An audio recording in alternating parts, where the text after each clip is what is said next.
Hola gente, ¿cómo les va? Bueno, en esta ocasión les voy a leer el Silmarillion, que es este libro de Tolkien. Así que, bueno, hace mucho que no subí videos de este canal y como estoy leyendo otra vez muy seguido, que me dio ganas de subir de vuelta videos. Así que bueno, empezamos. El Silmarillion, editado por Christopher Tolkien. Vamos a ir directamente a la primera parte. Bueno, Ainu Lindale.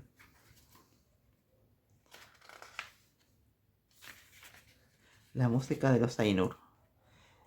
En el principio estaba Eru, el único, que en Arda es llamado Ilúvatar, y, y primero hizo a los Ainur, los sagrados, que eran vástagos de sus pensamientos, y estuvieron con él antes que se hiciera alguna otra cosa, y les habló y les propuso temas de música, y cantaron ante él, y él se sintió complacido, pero por mucho tiempo cada uno de ellos cantó solo, y junto y con unos pocos, mientras el resto escuchaba porque cada uno solo entendía aquella parte de la mente de Ilúvatar, de la que provenía él mismo, y eran muy lentos en comprender el canto de sus hermanos, pero cada vez que escuchaban alcanzaban una comprensión más profunda y crecían en unisonancia y armonía. Y sucedió que Ilúvatar convocó a todos los Ainur y les comunicó un tema poderoso, descubriendo para ellos cosas todavía más grandes y más maravillosas que las reveladas hasta entonces, y la gloria del principio y del esplendor del final asombraron a los Ainur, de modo que se inclinaron ante Ilúvatar y guardaron silencio. Y entonces le dijo: Ilúvatar, del tema que os he comunicado, quiero ahora que hagáis juntos en armonía una gran música, y como os es inflamado con la llama impercedera, mostraréis vuestros poderes en el adorno de este tema mismo, cada cual con sus propios pensamientos y recursos, si así le place. Pero yo me sentaré y escucharé, y será de mi agrado que por medio de vosotros una gran belleza despierte una en canción. Entonces las voces de los Ainur, como las arpas y laudes, pifinos y trompetas, violas y órganos, y como de coros incontables que cantan con palabras, empezaron a convertir el tema de Ilúvatar en una gran música, y un sonido se elevó de innumerables melodías alteradas, entretejidas, y en una armonía que iba más allá del oído, hasta las profundidades y las alturas, rebosando los espacios de la morada de Ilúvatar, y al fin de la música y el eco de la música desbordaron volcándose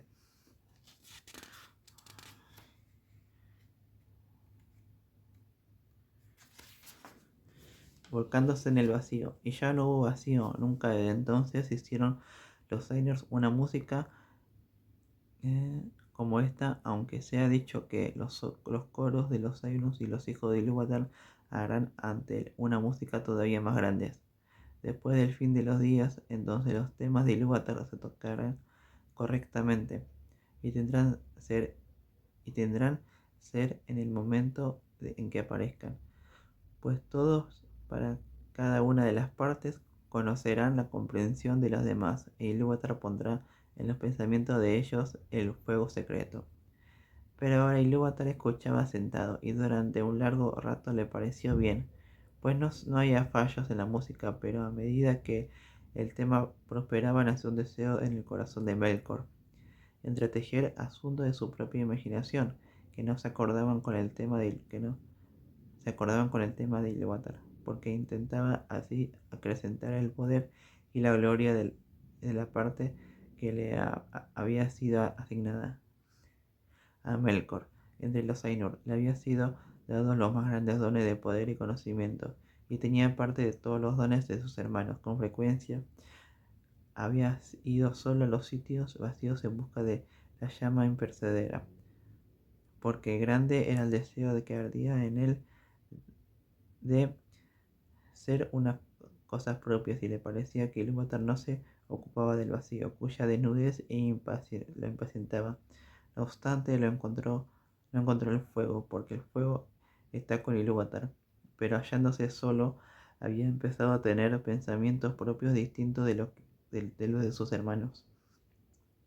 Melkor entretejió algunos de estos pensamientos en la música, e inmediatamente una disconcordancia se alzó en tono, y muchos de los que estaban cerca se desalentaron. Se les confundió el pensamiento y la música vaciló, pero algunos empezaron a concretar su música con la de Melkor, más que con el pensamiento habían tenido en un principio. Entonces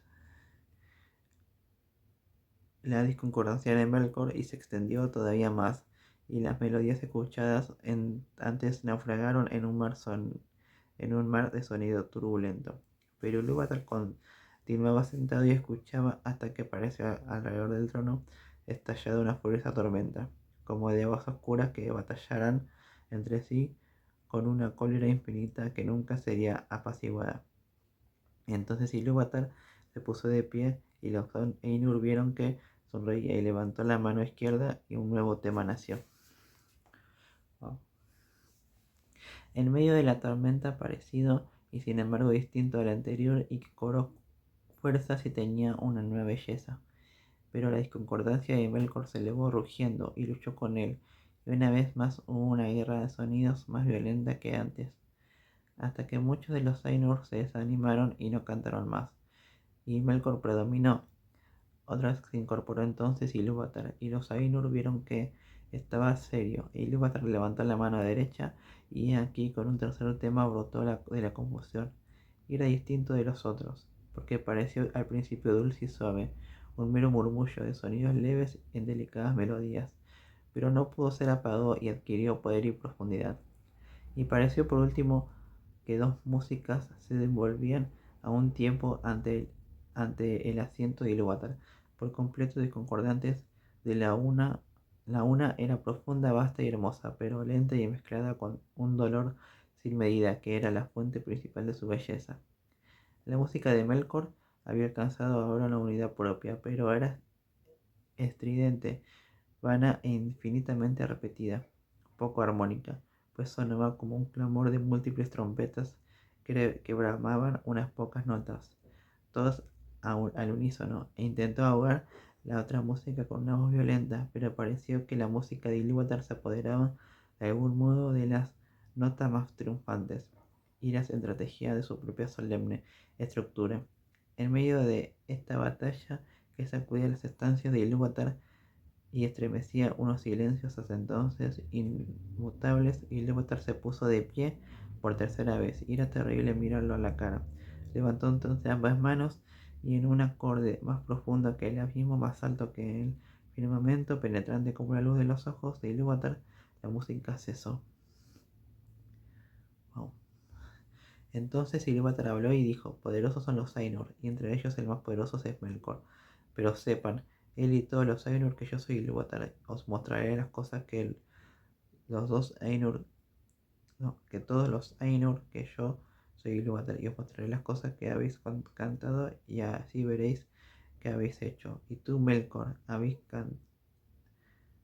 verás que ningún tema puede tocarse que no tenga en mí su fuente más profunda, y que nadie puede alterar la música y a mi pesar, porque aquel que lo intente probará que es solo mi instrumento, perdón, para la creación de las cosas más maravillosas todavía que él no ha imaginado.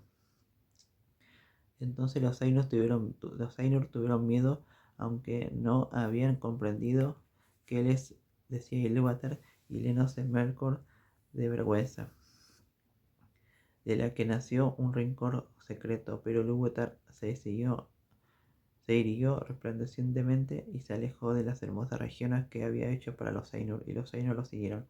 Pero cuando llegaron al vacío, Ilúvatar les dijo: contemplad vuestra música, y le mostró una escena dándoles vista de donde había habido un solo oído. Y los Ainur vieron un nuevo mundo hecho visible para ellos. Era un globo el vacío, y en él se sostenía, aunque no pertenecía al vacío. Y mientras lo miraban y se admiraban, este mundo empezó a desplegar su historia, y les pareció que vivía y crecía.